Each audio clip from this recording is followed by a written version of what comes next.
नमस्कार। देखिए, पहली, दूसरी और तीसरी संतान किस भाव से देखें और क्या होगी, इसकी प्रेडिक्शन कुंडली से कैसे करते हैं, इस पे बात करेंगे। इससे पहले मैंने एक रील बनाई जिसमें मैंने बताया पहली, दूसरी और तीसरी संतान और उसके बाद मेल और फीमेल राशियों के बारे में। और वहाँ बहुत सारे कमेंट आ गए कि आपका बिल्कुल सूत्र गलत है, आपकी प्रेडिक्शन गलत है। अगर यहाँ मेल राशि है तो क्या सब मेल संतान होंगी? मैं भी कहता हूँ ऐसा नहीं है, वह केवल एक सूत्र है। आज उससे आगे का सूत्र बताऊंगा। इस सूत्र को समझ लीजिए, 80 to 90% केसेस में आपकी एक्यूरेट जाएगी प्रेडिक्शन। तो कुछ सीखने के लिए जरूरी नहीं है आपको नेगेटिव कमेंट करना, आप उससे आगे भी पूछ सकते हैं कि इससे आगे कैसे, क्योंकि 1 मिनट में आप एक ही सूत्र बता पाते हैं। देखिए, पहली संतान तो हमने बता ही दिया था कहां से होगी। पहली संतान यहां से देखें, यहां से, दूसरी यहां से, तीसरी यहां से, चौथी यहां से, और ऐसी 3-3 राशियां हम आगे बढ़ते जाते हैं। ठीक है।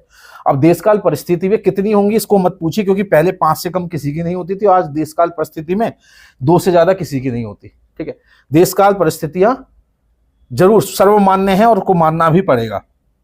अब यहां पर मेल साइन है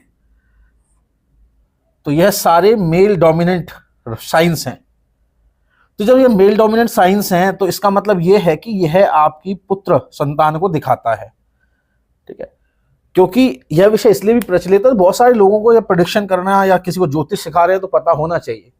अब इस पहले सूत्र को आप गलत नहीं बोल सकते, लेकिन ऐसा तो कभी हो ही नहीं सकता कि यहाँ पे आपके तीनों मेल डोमिनेंट साइंस हैं और वहां पर आपका तीनों पुत्र संतान ही हो। अब आपको देखना क्या है, देखिए दूसरा जो इसके बाद सूत्र है वो आपको यह देखना है। मान लीजिए सूर्य, यहां पर सूर्य की राशि आती है। अब आपको सूर्य देखना है कि किस राशि में गया है।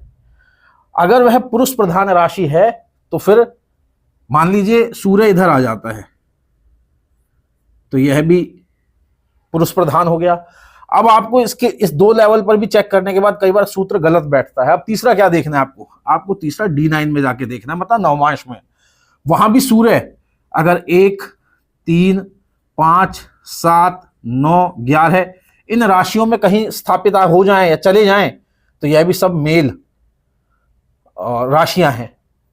तो यहां पर एक राशि और एक आगे जाके आपको पता चल जाएगा कि यहां आप क्या एक्सपेक्ट कर सकते हैं पहली संतान।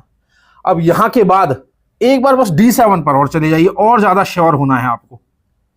अब D7 में भी अगर आप सूर्य को देखें और इन्हीं सब में सूर्य जाके बैठ जाए और D7 में पंचम भाव में भी कोई पुरुष प्रधान राशि आ जाए तो फिर यहां कहीं ना कहीं श्योर शॉर्ट हो जाता है फॉर्मूला कि आपको मेल संतान होगी। ठीक है। आज के समय में यह विषय इतना मायने नहीं रखता, क्योंकि बस, लेकिन हाँ, अगर प्रेडिक्शन के तौर पर आप इसको सीखना चाहते हैं, जानना चाहते हैं तो इस तरह से जाके देख सकते हैं। तो इसीलिए जिन लोगों के यह प्रश्न थे यह सूत्र गलत है, तो आज मैंने इससे आगे का सूत्र बता दिया है आपको कैसे 3 से 4 लेवल पर जाके चेक करना है। अब इसके बाद अभी 1-2 लेवल और बचते हैं। ठीक है। वो हम किसी और वीडियो में बताएंगे। पर इन 3 सूत्रों में 3 लेवल पर जब 4 लेवल हो गए हैं, एक पंचम भाव में राशि किस राशि में जाके बैठा है, पुरुष प्रधान या स्त्री प्रधान राशि में है, D9 में कहां है, D7 में कहां है, और D7 का पंचम में कौन सी राशि आती है। बस इतना चेक कर लीजिए, 70-80% आपका सूत्र सटीक बैठेगा। अगर यह और यहां पर इसका विपरीत अगर हो जाए, मान लीजिए सूर्य फीमेल मतलब स्त्री प्रधान राशि में चला जाए और ऐसे ही तीनों कॉम्बिनेशन बनाने, तो यहां पर जैसे हम बोलते हैं पुत्र, वैसे ही पुत्री योग बन जाएंगे होने के।